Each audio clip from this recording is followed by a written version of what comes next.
Χριστέ ο Θεός ημών.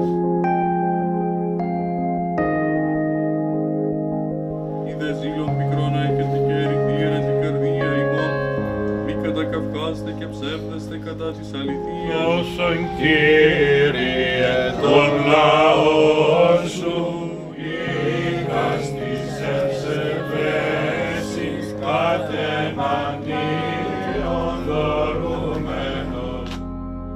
Αυτοί διδασκόντων, των διδασκομένων μετά των γονέων και κηδεμόνων αυτών, και πάντοτε συνελούντων εις την κατά Θεόν επίδοση της σχολής.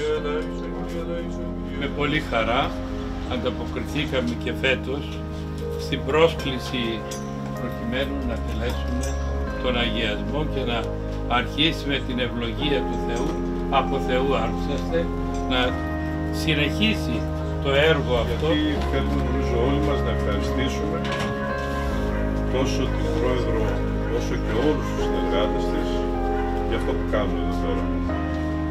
Γιατί κάνουν κάτι και καλύπτουν ένα μεγάλο κενό το οποίο δεν κάνει η συμπολιτεία. Ο Θεός ξέρει γιατί είμαστε εδώ ο καθένας για τους δικούς του λόγους. Ευχαριστώ μέσα από την ψυχή μου. Δήμαρχε, σε ευχαριστώ και σαν άνθρωπο.